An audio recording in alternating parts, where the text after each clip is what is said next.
Com certeza. Acho que com certeza, e aí vai muito pelo trabalho docente, né? A gente tem uma visão muito grande no Brasil de que é professor por amor, uma coisa que não é visto como um trabalho de fato, quando na verdade é. O trabalho docente, ele é muito além do momento em sala de aula, né? A gente tem muito momento de estudo, de preparação de aula, de material, de correção de atividades, tem uma carga emocional do trabalho também, que muitas vezes não é considerada.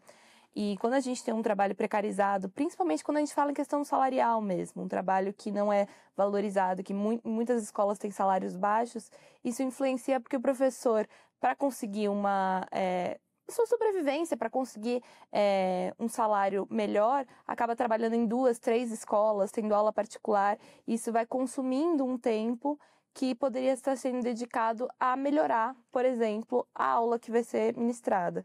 Então, eu acho que isso acaba sobrecarregando o professor emocionalmente também e pode dificultar justamente na hora de sala de aula o professor não se sentir tão preparado, não sentir que deu conta de fazer tudo o que ele precisava porque ele está sobrecarregado. Eu acho que isso acontece muito justamente por esse tempo de preparo não ser contabilizado, né? O professor é uma profissão que a gente tem uma legislação diferente, a gente tem a forma como o nosso salário é calculado é diferente, é por horas aulas, e muitas escolas não pagam o planejamento de aula. Então isso fica um trabalho que dá muito trabalho, consome muito tempo e que fica num limbo, né? Você tem que fazer isso nas suas horas vagas, sendo que isso não está sendo remunerado em muitas escolas, e isso acaba prejudicando bastante o trabalho docente. Eu acredito que sim, e principalmente se a gente pensar que muitos professores, para conseguirem um salário digno, um salário compatível que possibilita ele viver em sociedade, o professor precisa pagar boleto, precisa colocar comida em casa, precisa pegar transporte, ou se não precisa pegar transporte, ele tem o seu veículo próprio, ele precisa desse veículo para se deslocar. Muitos professores, nessa precarização do trabalho, em ter que ter várias escolas para contribuir uma carga de salário que seja compatível com viver nessa sociedade que a gente está, eu acho que, de certa forma, isso pode sim afetar na forma como ele vai dar aula, e principalmente porque nisso ele vai perder uma quantidade significativa da vida dele em tempo.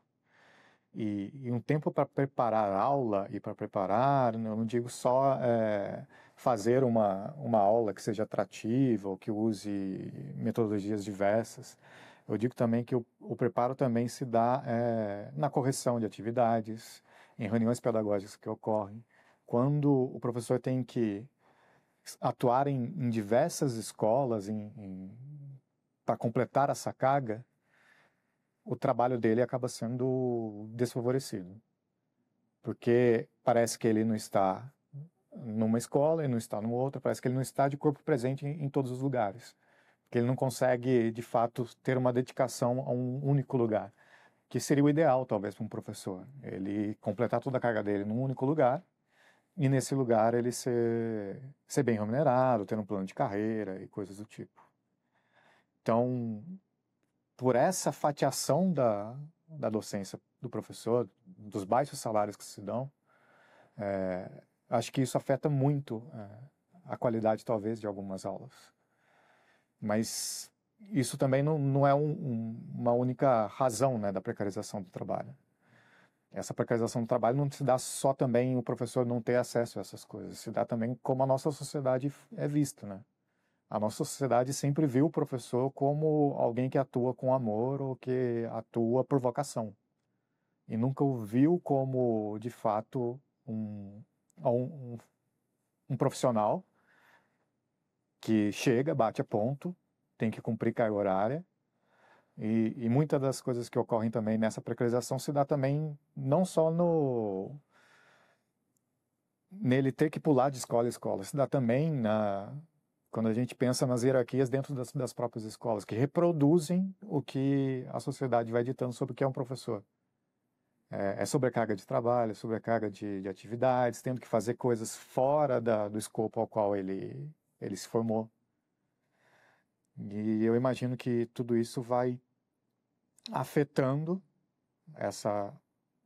a sua prática docência, essa prática docente dele, e ao mesmo tempo acaba com que ele, por exemplo, não realize algo que saia um pouco dele ser o centro da atenção ou ele ser o produtor do conhecimento, mas que ele consiga de alguma forma com que o aluno participe disso também. Então isso acaba afetando ele. Isso no lado do professor. Só que daí, se a gente pegar do lado do aluno também, a gente vê que o aluno também é uma reprodução do que a gente tem na sociedade, né? Se na sociedade como um todo o professor é sempre tratado como uma ideia de coitado, não sei o quê, ele tem que trabalhar, se trabalha porque se você se formou é para isso mesmo, essa reprodução, ela, instintivamente, ela também é reproduzida no aluno. E quando o aluno também não vê isso dentro da sala de aula, isso também acaba pesando também impulsionando uma ideia de sociedade que essa precarização faz parte do cotidiano. Não tem por que eu lutar por isso, eu entendo.